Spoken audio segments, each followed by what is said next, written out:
Hello students, स्वागत है आप सभी का हमारे यूट्यूब चैनल केनी स्ट्रीम पर। आज हम देखने वाले हैं रैखिक समीकरण के आगे विलोपन विधि। विलोपन विधि में हमको प्रश्न पूछता है चर के मान ज्ञात कीजिए। विलोपन विधि होते क्या हैं? तो विलोपन विधि वे विधि होते हैं जिनमें हमें एक चर को गायब करना होता है, अर्थात विलोप करना होता है। जैसे आप x को गायब कर सकते हैं या y को गायब कर सकते हैं, वो आपके ऊपर निर्भर करता है। देखिए हमारा प्रश्न, चर के मान ज्ञात कीजिए x धन y बराबर 5, 2x ऋण 3y बराबर 4। ये हमारा प्रथम समीकरण हो गया, ये हमारा दूसरा समीकरण हो गया। अब इसको ध्यान से देखने पे हमको समझ में आ रहा है x के सामने में कोई संख्या नहीं है, y के सामने में कोई संख्या नहीं है। विलोपन विधि का मतलब होता है या तो आप x को गायब कर देंगे या तो आप y को गायब कर देंगे। तो मैं मान लो गायब करना चाहता हूं x को, तो कैसे गायब करेंगे? देखिए, अगर यहां सामने में 2 है तो हमको समीकरण 1 को ऐसे संख्या से गुणा करना है जिससे सामने में 2 आ जाए। तो अगर मैं इस समीकरण 1 को 2 से गुणा कर दूं तो क्या होगा? देखिए, x के सामने में 2 आ जाएगा, y के सामने में 2 आ जाएगा और 5 को भी 2 से गुणा करेंगे ना तो ये हो जाएगा 10। कुछ नहीं किया है हमने, समीकरण 1 को 2 से गुणा कर दिया तो 2x हो गया, 2y हो गया, 5 को 2 से गुणा करने पर 10 हो गया। ये हमारा आया नया समीकरण जिसको हमने नाम दे दिया तीसरा समीकरण। अब दूसरे और तीसरे समीकरण को ध्यान से देखिए। दूसरे तीसरे समीकरण में यहां भी 2x है, यहां भी 2x है और इनके चिन्ह कौन से हैं? यहां पर धन वाले, यहां पे धन वाले। तो जब कभी भी समान चिन्ह वाले होंगे, चाहे वो धन वाले हों चाहे वो ऋण वाले हों, तो हमें घटाना होता है, क्योंकि घटाने पर चिन्ह बदलते हैं, जोड़ने पर चिन्ह नहीं बदलते। तो आपको करना क्या है? समीकरण 2 को समीकरण 3 से घटाना है। तो दायां पक्ष एक तरफ घटते हैं, बायां पक्ष एक तरफ घटते हैं। 2x ऋण 3y, ये एक कोष्टक में हो गया हमारा। अब उसके बाद 2x धन 2y, ये घट रहे हैं। बिल्कुल उसी प्रकार ये 4 10 में घट रहा है। अब इसको हल कीजिए, तो हल करने पर हमको मिला 2x ऋण 3y। ये जो माइनस है वो इस कोष्टक के अंदर गुणा हो जाएगा, तो ये ऋण और यहां धन, ऋण 2x, धन और ऋण 2y। 10 में 4 जाएगा, इसके पास धन 4 है और इसके पास ऋण 10 है, तो 10 में 4 जाने पर ऋण 6, क्योंकि बड़ी संख्या का चिन्ह हमको लगाना होता है। अब देखिए यहां पर हमको धन 2x मिला, इस संख्या में धन 2x है और इस संख्या में ऋण 2x है, तो धन और ऋण आपस में कट जाते हैं। तो हमारे पास बचा क्या? ऋण 3y ऋण 2y बराबर ऋण 6। अब ऋण 3y ऋण 2y आपस में हल होंगे तो ये हमको मिलेगा ऋण 5y बराबर ऋण 6। अब देखिए दोनों ओर ऋण है हमारा, तो दोनों ओर ऋण रहेगा तो वो ऋण आपस में कट जाते हैं। अभी 5 गुणित y है, पक्षांतर करेंगे, बटे में आएगा। इस प्रकार से हमारा जो उत्तर आया वो आया y बराबर 6/5। अब इस उत्तर को आप किसी भी समीकरण में रख सकते हैं, तो समीकरण 1 में रख दीजिए। यहां पर देखिए समीकरण 1 से x धन y बराबर 5। अब हमें y का मान 6/5 रखना है, ये रख दिया। अब 6/5 को उस ओर पक्षांतर कर दीजिए, ये धन है, उधर जाके ऋण हो जाएगा। अब इसको हल करेंगे, दोनों का लघुत्तम निकालना है। लघुत्तम निकालने पर 5 आएगा। इसको हल करेंगे तो 1 के पहाड़ा में 5 बार, 5 के पहाड़ा में 1 बार। अब 5 पंचे 25, 6 एकम 6, 25 में 6 जाएगा, 19/5। तो हमारा जो उत्तर आया x का मान वो आया 19/5। यही हमको प्राप्त करना था, ये हमारा उत्तर हो गया। चर के मान ज्ञात कीजिए, यानी आपको x और y के मान ज्ञात करने थे। तो y का मान हमारा आया 6/5, x का मान आया हमारा 19/5। अब देखिए इस प्रश्न में हमको x और y के मान ज्ञात करने हैं। प्रथम समीकरण हमारा बोलता है x धन y बराबर 20, दूसरा समीकरण हमारा बोलता है x ऋण y बराबर 10। अभी मैंने आपको बताया अगर हम समीकरण को जोड़ते हैं तो चिन्ह नहीं बदलेगा, हम समीकरण को घटाएंगे तभी चिन्ह बदलते हैं। यहां पर धन y है, यहां पे ऋण y है। अगर इन दोनों समीकरण को जोड़ दिया जाए तो जोड़ने पर ये धन y और ऋण y आपस में कट जाएंगे। तो जोड़ कर देखिए, समीकरण 1 को जोड़ना है 2 से, तो इस पक्ष वाले एक साथ जुड़ेंगे, इस पक्ष वाले एक साथ जुड़ेंगे। x धन y ये किसके साथ जुड़ रहा है? x ऋण y के साथ। ये 20 किसके साथ जुड़ रहा है? 10 के साथ। अब इसको हल कीजिए आगे, x धन y, ये धन और यहां भी धन, कोई प्रॉब्लम नहीं है। ये धन और ऋण ऋण हो जाएंगे, 20 और 10 आपस में जुड़ के 30 हो जाएंगे। अब यहां पे फिर से देखिए, हमारे पास विपरीत चिन्ह किसके किसके पास हैं? धन y और ऋण y, क्योंकि हमको मालूम है अलग अलग चिन्ह रहेंगे तो वो आपस में कट जाते हैं। तो धन y और ऋण y आपस में कट जाएंगे। एक x और एक x आपस में जुड़ के हो जाएगा 2x, और हमारे पास 30 है। 2x का मतलब होता है 2 गुणित x, उस ओर पक्षांतर करेंगे तो ये बटे में आ जाएगा, अर्थात भाग में। उत्तर आएगा हमारा 15। इस प्रकार से हमारा जो x का मान आया वो 15 आया। अब इस x के मान को आप किसी भी समीकरण में रख सकते हो। मान लेते हैं कि हम समीकरण 2 में रखते हैं, तो समीकरण 2 से समीकरण 2 को देखिए, x ऋण y बराबर 10। x का मान हमको 15 रखना है, तो यहां पे आपने 15 रख दिया। ऋण y बराबर 10, 15 को उस ओर पक्षांतर कर दीजिए तो ये हो जाएगा हमारा ऋण 15।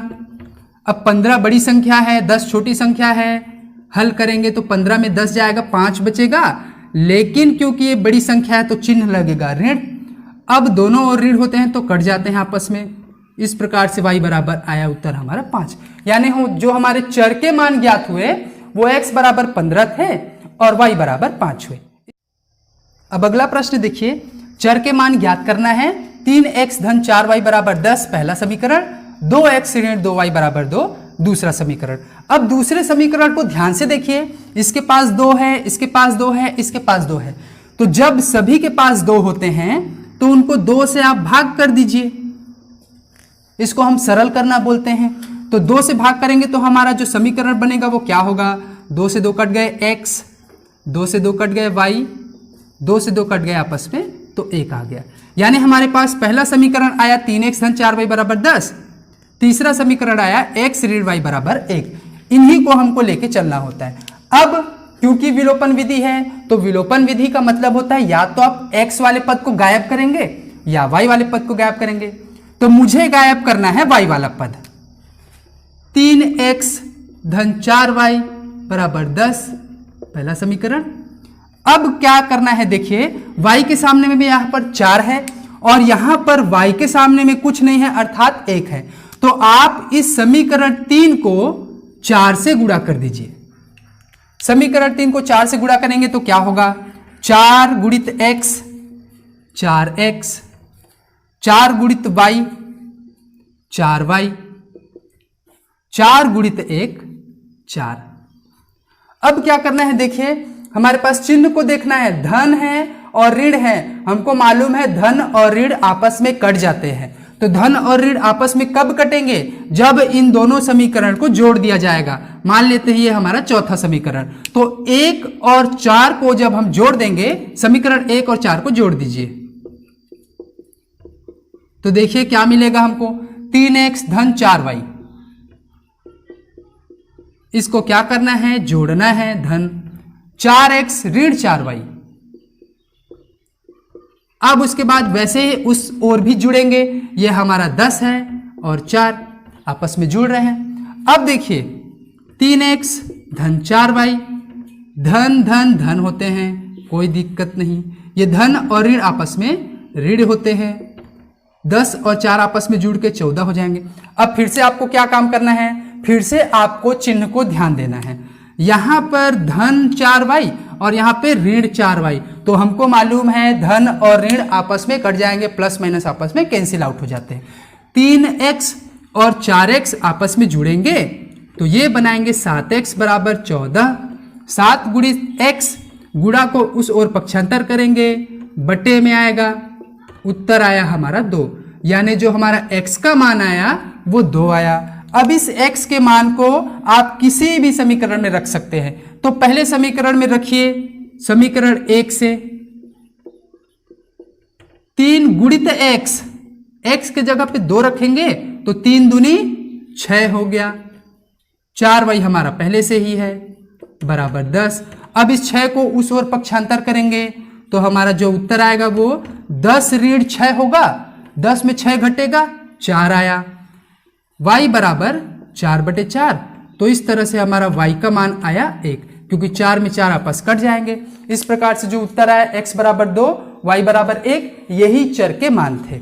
अब देखिए अगला प्रश्न।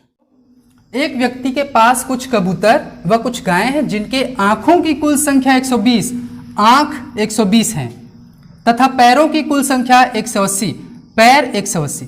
बताइए व्यक्ति के पास कितनी गायें व कबूतर हैं। तो हमको कुछ नहीं पता, तो हम मान के चलते हैं। तो माना कबूतरों की संख्या x, गायों की संख्या y। यहाँ पे आपको x y पे ध्यान नहीं देना है, इसको आप a b p q r s कुछ भी ले सकते हैं, वो आपके ऊपर निर्भर करता है कि आप कौन से चर को लेंगे। हमने x y ले लिया। अब प्रश्न क्या बोलता है, प्रश्न बोलता है कि कबूतर और गाय के आंखों की संख्या। तो कबूतर के आंख, गाय के आंख, इन दोनों को मिलाने पर, चिन्ह हम लोगों ने धन लगाया, इन दोनों को मिलाने पर 120 हो रहे हैं। अब देखिए कबूतर के लिए हमने x लिया, गाय के लिए हमने y लिया। अब आंख कितने होंगे जी, उसको ध्यान से देखिए। कबूतर के पास 2 आंख होंगे तो यहां पे आपको लगा देना है 2, गाय के भी 2 आंख होंगे तो यहां पर भी आपको लगा देना है 2। अब इस समीकरण को ध्यान से देखने पे हमको समझ में आ रहा है कि 2 से भाग हो जाएगा, ये भी 2 से भाग हो जाएगा, 120 भी 2 से भाग हो जाएंगे। तो इसको थोड़ा सरल कर लेते हैं, 2 से भाग कर दीजिए, 2 से 2 कटे x, 2 से 2 कटे y। अब 120 का आधा, 120 को 2 से भाग करेंगे तो 60 आएगा।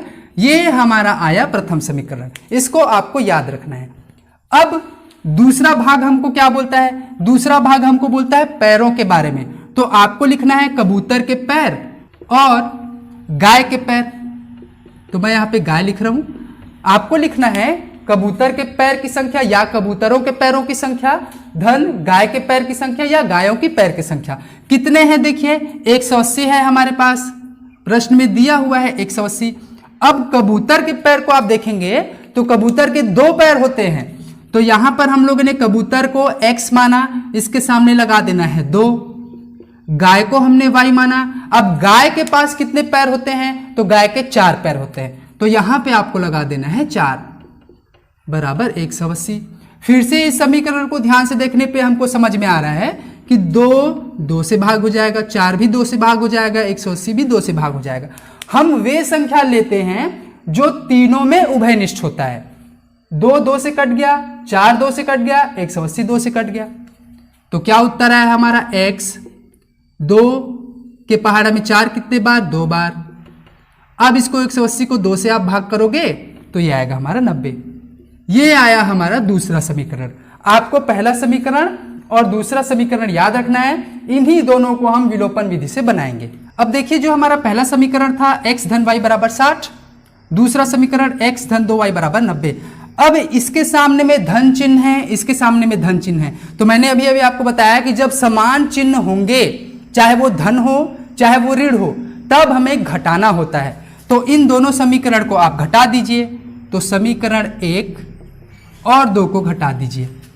x धन y एक और लिखाएंगे, अब ये घट रहे हैं x धन 2y, 60 90 में घटेगा। अब इसको हल कीजिए तो x धन y, ऋण अंदर में गुणा होंगे तो ये माइनस, अंदर में गुणा होगा तो माइनस प्लस माइनस हो जाता है। अब ये फिर अंदर में गुणा होगा तो यहाँ पे देखिए ऋण है, यहाँ पे धन है, तो ऋण धन आपस में ऋण हो जाएंगे। अब 60 90 में तो जाएगा नहीं, तो 90 में 60 घटेगा, तो 90 में 60 को हम घटाएंगे तो 30 बचेगा। लेकिन आपको चिन्ह कौन सा लगाना है, तो बड़ी संख्या का चिन्ह लगाना है। ये आ गया ऋण 30। अब फिर से आपको ध्यान देना है, यहाँ पे धन है, यहाँ पे ऋण है, तो ये दोनों पद आपस में कट जाएंगे। हमारे पास बचा क्या, y ऋण 2y बराबर 30, वो भी कौन सा, ऋण 30। अब ऋण 2y बड़ा है ना जी, तो यहां पे हम इसको हल करेंगे तो हमारा जो उत्तर आएगा वो भी ऋण में आएगा। अब दोनों ओर ऋण हैं तो ऋण ऋण आपस में कट जाएंगे और हमारा उत्तर आ जाएगा y बराबर 30। अब इस y के मान को आप किसी भी समीकरण में रख सकते हो, तो समीकरण 1 में रख दीजिए। समीकरण 1 में आप रखोगे तो x धन y के स्थान पे आपको लेना है 30, तो ये हमने ले लिया 30। अब इस 60 को उस ओर पक्षांतर कर दीजिए तो 60 ऋण 30 हो गया, तो 60 में 30 माइनस होगा तो उत्तर आया 30। इस प्रकार से आप बोल सकते हो कि हमारा x कितना आया 30, y भी आया 30, यानी जो कबूतरों की संख्या है वो भी 30 है और जो गायों की संख्या है वो भी 30 है। तो जब वो दोनों 30-30 होंगे तभी उनके आंखों की कुल संख्या 120 होगी और पैरों की कुल संख्या 180 होगी। इस प्रकार से हमको उत्तर ज्ञात करना होता है। प्रश्न, अगर आपको मेरा वीडियो अच्छा लगे तो इसे लाइक कीजिए, हमारे चैनल को सब्सक्राइब कीजिए और साथ ही बेल आइकन को भी दबा दीजिए ताकि आने वाले सारे वीडियोस के नोटिफिकेशंस आपको मिलते रहें। धन्यवाद।